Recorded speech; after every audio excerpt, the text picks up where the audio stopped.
Hi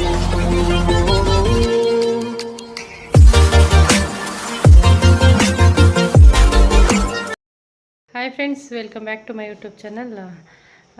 ಬನ್ನಿ ಇವತ್ತಿನ ವ್ಲಾಗ್ನ ಸ್ಟಾರ್ಟ್ ಮಾಡೋಣ. ವಾಷಿಂಗ್ ಮಿಷಿನ್ ಬಟ್ಟೆ ಹಾಕಿದ್ದೀವಿ, ಸ್ವಲ್ಪ ಸೌಂಡ್ ಬರ್ತಾಯಿದೆ, ಅಡ್ಜಸ್ಟ್ ಮಾಡ್ಕೊಳ್ಳಿ.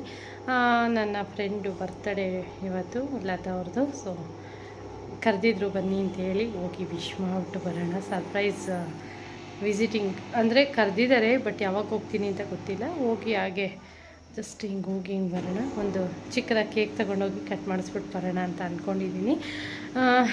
ಬನ್ನಿ, ಏನು ಎತ್ತಾ ಇವತ್ತಿನ ದಿನ ಹೇಗೋಗುತ್ತೆ ಅಂತ ನನಗೂ ಗೊತ್ತಿಲ್ಲ.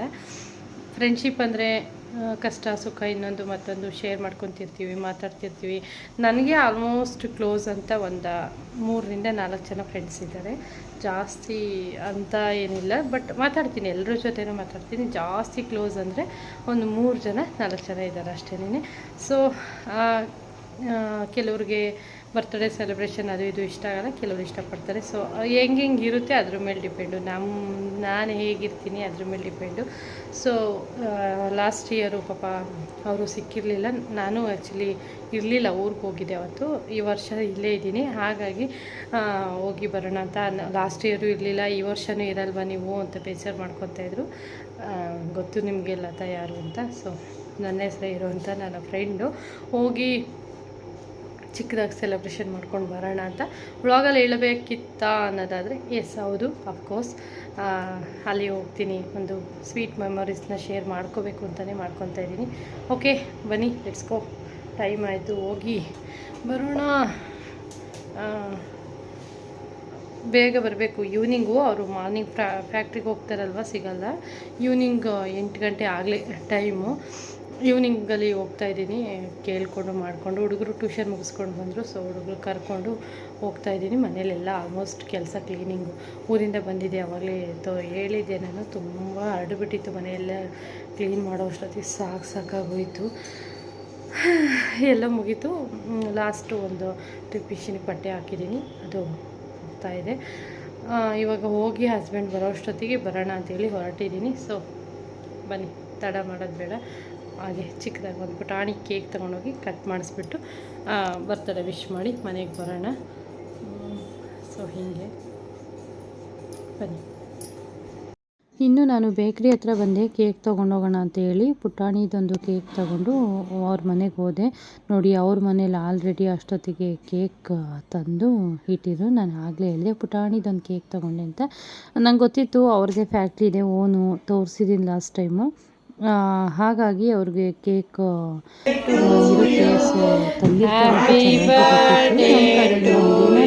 ತಗೊಂಡೋಗೋಣ ಸರಿ, ಓಕೆ, ಒಂದು ಚಿಕ್ಕದ ಕೇಕ್ ತಗೊಂಡು ಅಂದ್ಕೊಂಡು ಫೈನಲ್ ಆಗಿ ಒಂದು ಪುಟಾಣಿ ಕೇಕ್ ತುಂಬ ಖುಷಿ ಆಯಿತು ನಮಗೆ, ನಮ್ಮ ಹೆಣ್ಮಕ್ಳಿಗೆ, ಅದರಲ್ಲೂ ಮಿಡ್ಲ್ ಕ್ಲಾಸ್ ಫ್ಯಾಮಿಲಿ ಚಿಕ್ಕ ಪುಟ್ಟದಲ್ಲಿ ತುಂಬ ಖುಷಿ ಸಿಗುವಂಥದ್ದು. ತುಂಬ ಖುಷಿ ಆಯಿತು. ಲತಾಗಿ ಮನಸ್ಸಿಗೆ ಮತ್ತೆ ಹ್ಯಾಪಿ ಬರ್ತಾರೆ ಭಗವಂತ ಆಯುಷು ಆರೋಗ್ಯ ಎಲ್ಲ ಕೊಟ್ಟು ಕಾಪಾಡಲಿ ಅಂತ ದೇವರಲ್ಲಿ ಬೇಡ್ಕೊತೀನಿ. ಲತಾ ಆ್ಯಂಡ್ ಲತನ ಮಗ ಇವನು ದರ್ಶನ್ ಅಂತ. ಇವನು ನಮ್ಮ ದೊಡ್ಡ ಮಗ, ಇಬ್ಬರು ನಂದೀಶ್ ಇಬ್ಬರು ಕ್ಲಾಸ್ಮೇಟ್ಸು. ಇವರಿಬ್ಬರಿಂದನೇ ನಾವಿಬ್ಬರು ಫ್ರೆಂಡ್ ಆಗಿದ್ದು ಅಂತಲೇ ಹೇಳ್ಬೋದು. ನಾನು ಲಾಸ್ಟು ಈಗೊಂದು 4 ಇಯರ್ಸ್ ಬ್ಯಾಕು ನಾನು ಪಕ್ಷಕ್ಕೆ ಅಂತೇಳಿ ಊರಿಗೆ ಹೋಗ್ತಾಯಿದ್ದೆ, ನೋಟ್ಸ್ ಎಲ್ಲ ಬರ್ಕೊಳ್ಳಿಕ್ಕೆ ಅಂತೇಳಿ ಅವರು ನಂಬರ್ನ ಎಕ್ಸ್ಚೇಂಜ್ ಆಗಿದ್ವು. ಅವಾಗಿಂದ ನಾವು 4 ಇಯರ್ಸಿಂದ ಹೀಗೆ ಇದ್ದೀವಿ. ತುಂಬ ಚೆನ್ನಾಗಿ ಇಬ್ಬರೂ ಫ್ರೆಂಡ್ಸ್ ಅಂತಲೇ ಹೇಳ್ಬೋದು. ಈಗ ಅವರು ಬಂದು ಕಾವ್ಯ ಅಂತ ಅವ್ರ ಫ್ರೆಂಡು, ಲತಾ ಅವ್ರ ಫ್ರೆಂಡು. ನಾವು ಇವರು ನನಗೆ 2 ಟೈಮ್ 3 ಟೈಮ್ ಅವ್ರ ಮನೇಲಿ ಸಿಕ್ಕಿದ್ದಾರೆ. ಸೊ ಪರಿಚಯ. ಹಾಗೆ ಸೆಲೆಬ್ರೇಷನ್ ಎಲ್ಲ ಆಯಿತು. ಕೇಕ್ ಕಟ್ಟಿಂಗ್ ಅಂತೂ ಭರ್ಜರಿಯಾಗಿ ಆಯಿತು ಅಂತಲೇ ಹೇಳ್ಬೋದು. ಏನೇ ಆಗಲಿ, ಒಂದು ಬರ್ತಡೇ, ಒಂದು ಹಬ್ಬ, ಒಂದು ಹರಿದಿನ, ಈ ಥರ ಅನ್ನುವಾಗ ಏನೋ ಒಂಥರ ಏನು ಹೇಳ್ತಾರೆ, ಖುಷಿ ಅಂತಲೇ ಹೇಳ್ಬೋದು. ಯಾವುದೇ ಒಂದು ವಿಷಯ ತುಂಬ ಚೆನ್ನಾಗಿತ್ತು. ಬರ್ತಡೇ ಫೈನಲ್ ಆಗಿ ಮುಗಿಸ್ಕೊಂಡು ನಾನು ಕಡೆ ಹೋಗ್ತಿದ್ದೆ. ಅದರಲ್ಲೂ ಬರ್ತಡೇಲಿ ಮಕ್ಳುಗಳಿದ್ದಾವೆ ಅಂದರೆ ಕೇಳಬೇಕಾ, ಈ ಕೇಕನ್ನು ಮುಖಕ್ಕೆಲ್ಲ ಬಳ್ಕೊಂಡು ಏನು ಈ ಕ್ರೀಮ್ ಮೊದಲೆಲ್ಲ ಇರಲಿಲ್ಲ, ತಿನ್ನೋದನ್ನು ವೇಸ್ಟ್ ಮಾಡಬಾರ್ದು ಅಂತಾರೆ. ಬಟ್ ಮಕ್ಳುಗಳು ಕೇಳಬೇಕಾ, ಮಕ್ಕಳಿಗೆಲ್ಲ ಬೆಳ್ಕೊಂಡು ನಾನು ನಮ್ಮನೆ ಕೇಕ್ ತಿನ್ನಿಸ್ತೀನಿ, ನೀವು ನಿಮ್ಮನೆ ಕೇಕ್ ತಿನ್ನಿಸಿ ಅಂತ ಹೇಳ್ಕೊಂಡು ರೇಗಿಸ್ತಾ ಇರಲಿಲ್ಲ ಅವ್ರಿಗೆ. ಹಾಗೆ ಕೇಕ್ ತಿನ್ನಿಸಿ ಹಾಗೆ ಯಾವ ರೀತಿ ಕೇಕ್ನ ಸೆಲೆಬ್ರೇಷನ್ ಮಾಡಿಕೊಂಡು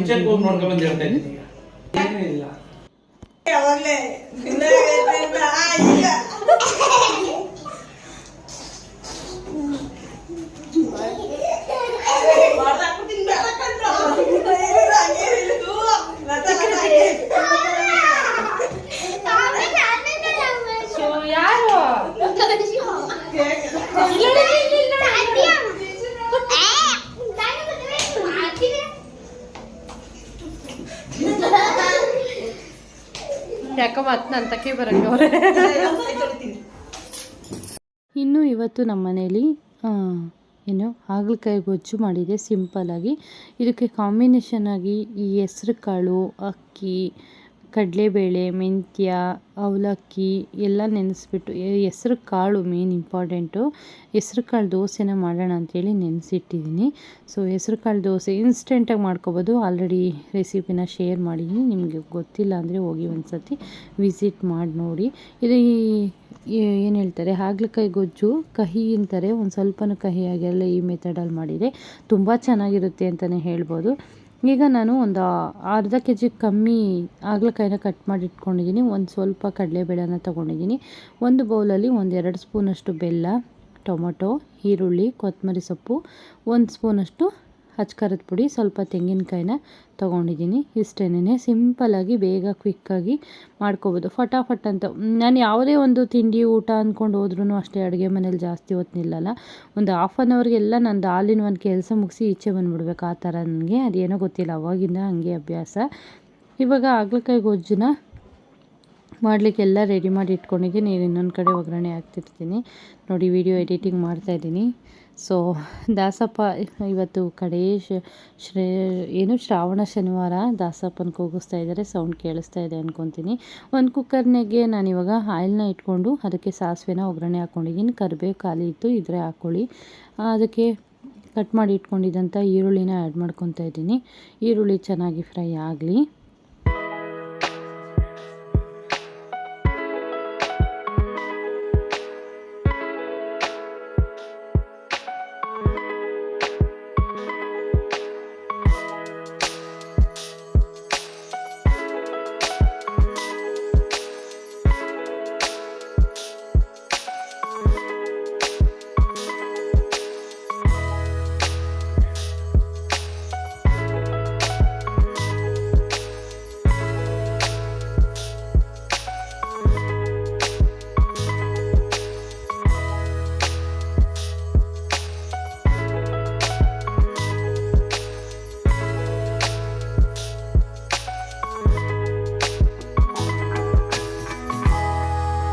ಈ ಹಾಗಲಕಾಯಲ್ಲಿ ತುಂಬ ಬೆನಿಫಿಟ್ಸ್ ಇದೆ, ತುಂಬ ತಿನ್ನಬೇಕು. ಈ ಪಿತ್ತಕ್ಕೆ ಒಳ್ಳೆಯದು ಅಂತಾರೆ ಹಾಗಲಕಾಯಿ, ಮತ್ತು ಈ ಶುಗರು ಪೇಷಂಟ್ಗಳು ತುಂಬ ತಿಂತಾರೆ ಅಂತಾರೆ. ಬಟ್ ತುಂಬ ಚೆನ್ನಾಗಿರುತ್ತೆ ಕೂಡ. ಈ ರೀತಿ ಮಾಡಿದರೆ ಕಹಿ ಒಂದು ಸ್ವಲ್ಪನೂ ಈ ಹಾಗಲಕಾಯಿ ಗೊಜ್ಜು ಮಾಡಿದ್ದೀನಿ ಅಂತಲೇ ಫೀಲ್ ಆಗೋಲ್ಲ, ಖಂಡಿತವಾಗ್ಲೂ ತುಂಬ ಚೆನ್ನಾಗಿರುತ್ತೆ. ಟೊಮೊಟೊನ ಹಾಕ್ಕೊಂಡಿದ್ದೀನಿ, ಸ್ವಲ್ಪ ಟೊಮೊಟೊ ಸ್ಮ್ಯಾಶ್ ಆದಮೇಲೆ ಕಡಲೆಬೇಳೆನೂ ಹಾಕ್ಕೊಂಡಿದ್ದೀನಿ. ರುಚಿಗೆ ತಕ್ಕಷ್ಟು ಉಪ್ಪನ್ನು ಕೂಡ ಆ್ಯಡ್ ಮಾಡ್ಕೊಂಡಿದ್ದೀನಿ. ನೆಕ್ಸ್ಟು ಕಟ್ ಮಾಡಿ ಇಟ್ಕೊಂಡಿದ್ದಂಥ ಹಾಗಲಕಾಯಿನ ಹಾಕ್ಕೊಂಡಿದ್ದೀನಿ. ಕೆಲವರು ಎಷ್ಟು ಸರ್ಕಸ್ ಮಾಡ್ತಾರೆ ಗೊತ್ತಾ, ಹಾಗಲಕಾಯಿ ಪಲ್ಯ ಮಾಡೋಕ್ಕೆ ನೋಡಿದ್ದೀನಿ. ಒಂದನ್ನ ಕಟ್ ಮಾಡಿ ಅದನ್ನು ಮತ್ತೆ ನೀರಲ್ಲಿ ಬೇಯಿಸ್ಕೊಂಡು ಆ ನೀರನ್ನ ಚೆಲ್ಲಿ ಮತ್ತೆ ಇದನ್ನು ಈ ಥರ ಎಲ್ಲ ಒಗ್ಗರಣೆ ಮಾಡ್ತಾರೆ. ಏನಿಲ್ಲ ರೀ, ಹಾಗಲಕಾಯಿನ ಚೆನ್ನಾಗಿ ಕಟ್ ಮಾಡಿ ಸ್ವಲ್ಪ ಉಪ್ಪನ್ನು ಹಾಕಿ ನೆನೆಸಿಟ್ಬಿಟ್ರೆ ಸ್ವಲ್ಪ ಕಹಿ ಅಂಶ ಎಲ್ಲ ಆ ನೀರಲ್ಲೇ ಹೊರಟೋಗಿರುತ್ತೆ. ನೆಕ್ಸ್ಟು ನಾವು ಈಗ ನಾನು ತೋರಿಸಿದ್ನಲ್ಲ ಇದೇ ಮೆಥಡಲ್ಲಿ ಮಾಡ್ಕೊಂಡು ಬನ್ನಿ, ಒಂಚೂರು ಕಹಿ ಬರಲ್ಲ ಹಾಗಲಕಾಯಿ ಪಲ್ಯ. ಅದಕ್ಕೆ ಇವಾಗ ನಾನು ರುಚಿಗೆ ತಕ್ಕಷ್ಟು ಖಾರನೂ ಕೂಡ ಆ್ಯಡ್ ಮಾಡ್ಕೊಂಡಿದ್ದೀನಿ. ಆಲ್ರೆಡಿ ಉಪ್ಪನ್ನ ಆ್ಯಡ್ ಮಾಡ್ಕೊಂಡಿದ್ದೀನಿ. ಈಗ ನೋಡ್ಬೋದು ಟೊಮೊಟೊ, ಈರುಳ್ಳಿ, ಕಡಲೆಬೇಳೆ, ಸಾಸಿವೆ, ಆಯಿಲ್ನ ಹಾಕಿ ಚೆನ್ನಾಗಿ ಒಗ್ಗರಣೆ ಮಾಡ್ಕೊಂಡಿರೋ ಅಂಥದ್ದು. ಫೈನಲಾಗಿ ನೋಡಿ ಕಲರ್ಫುಲ್ಲಾಗಿ ಅಂತ ಕಾಣಿಸ್ತಾ ಇದೆ ಅಲ್ವಾ. ನಮ್ಮನೆಯವ್ರಿಗೆ ಈ ಕಡಲೆಬೇಳೆ ಹಾಕೋಂಗಿಲ್ಲ, ಚಿತ್ರಾನ್ನಕ್ಕೆ ಕಡಲೆಬೇಳೆ ಕಡಲೆಬೀಜ ಯಾವುದು ಹಾಕೋಂಗಿಲ್ಲ, ಸ್ಕಿಪ್ ಮಾಡಬೇಕು. ನಮ್ಮನೇಲಿ ನನ್ನ ಚಿಕ್ಕ ಮಗಂಗೂ ನನಗೂ ಇದಿಲ್ಲ ಅಂದರೆ ತಿನ್ನೋಕ್ಕೆ ಆಗೋಲ್ಲ. ಸೊ ಉಲ್ಟಾ ನನ್ನ ದೊಡ್ಡ ಮಗ ನಮ್ಮನೆಯವರು ಒಂದು, ನಾನು ನನ್ನ ಚಿಕ್ಕ ಮಗ ಒಂದು ಅನ್ನೋ ಥರ ಆಗಿಬಿಟ್ಟಿದೆ. ಫೈನಲಾಗಿ ಇವಾಗ ನೀರನ್ನ ಸೇರಿಸ್ಕೊತಾ ಇದ್ದೀನಿ. ಈ ಹಾಗಲಕಾಯಿ ಬೇಯಲಿಕ್ಕೆ ಎಷ್ಟು ಬೇಕೋ ಅಷ್ಟು, ಒಂದು ಲೋಟದಷ್ಟು ನೀರನ್ನ ಆ್ಯಡ್ ಮಾಡ್ಕೊತಾ ಇದ್ದೀನಿ. ಇಷ್ಟೇನೆ. ಇವಾಗ ಚೆನ್ನಾಗಿ ಅದು ಒಂದು ಕುದಿ ಬೆಂದಮೇಲೆ ಸ್ವಲ್ಪ ತೆಂಗಿನಕಾಯಿ ತೋರಿಸಿದ್ನಲ್ವ ಹಾಕಿ ಚೆನ್ನಾಗಿ ಲಿಡ್ನ ಕ್ಲೋಸ್ ಮಾಡಿ 1-2 ವಿಷಲ್ ಹಾಕ್ಸ್ಕೊಂಡ್ರೆ ಸಾಕು. ಊರಿಗೆ ಹೋಗಿದ್ವಿ ಅಲ್ವಾ ಪೂಜೆ ಮಾಡ್ಸೋಕ್ಕೆ ಅಂತೇಳಿ ತೆಂಗಿನಕಾಯಿ ಜಾಸ್ತಿ ಇತ್ತು. ನೋಡಿ ಇವಾಗ ಬೆಲ್ಲ ಆ್ಯಡ್ ಮಾಡ್ಕೊತಾ ಇದ್ದೀನಿ, ಇದನ್ನೇ ಮರೆತುಬಿಟ್ಟಿದ್ದೀನಿ, ಬೆಲ್ಲ ಆ್ಯಡ್ ಮಾಡ್ಕೊತಾ ಇದ್ದೀನಿ. ಬೆಲ್ಲ ಹಾಕ್ಕೊಂಡ್ಮೇಲೆ ತೆಂಗಿನಕಾಯಿನ ಹಾಕೊಳ್ಳುವಂಥದ್ದು. ತೆಂಗಿನಕಾಯಿ ಜಾಸ್ತಿ ಊರಿಗೆ ಹೋಗಿದ್ವಲ್ಲ, ದೇವಸ್ಥಾನಕ್ಕೆ ಹೋಗಿದ್ವಲ್ಲ, ಅಲ್ಲಿಂದ ತೊಗೊಂಡು ಬಂದಿದ್ದೆ. ಈ ತೆಂಗಿನಕಾಯಿನೂ ಕೂಡ ಅಷ್ಟೇ ಸ್ವಲ್ಪ ಜಾಸ್ತಿನೇ ಹಾಕ್ಕೊಂಡೆ, ವೇಸ್ಟ್ ಆಗುತ್ತೆ ಅಂತೇಳಿ ಹಾಕ್ಕೊತಾ ಇದ್ದೀನಿ. ನೀವು ಕಮ್ಮಿ ಹಾಕೊಳ್ಳೋರು ಹಾಕ್ಕೊಳ್ಳಿ, ಬೇಡ ಅನ್ನೋರು ಸ್ಕಿಪ್ ಮಾಡ್ಕೊಳ್ಳಿ, ನಿಮ್ಮ ಟೇಸ್ಟಿಗೆ ತಕ್ಕ ಹಾಗೆ ಮಾಡ್ಕೋಬೋದು. ಫೈನಲಾಗಿ ಹಾಗಲಕಾಯಿ ಗೊಜ್ಜು ರೆಡಿ ಆಯಿತು. ನಾನಿವಾಗ ಲಿಡ್ನ ಕ್ಲೋಸ್ ಮಾಡಿ 1-2 ವಿಷಲ್ ಹಾಕ್ಸ್ಕೊಂಡ್ರೆ ಹಾಗಲಕಾಯಿ ಪಲ್ಯ ರೆಡಿ ಆಗುತ್ತೆ ಫ್ರೆಂಡ್ಸ್.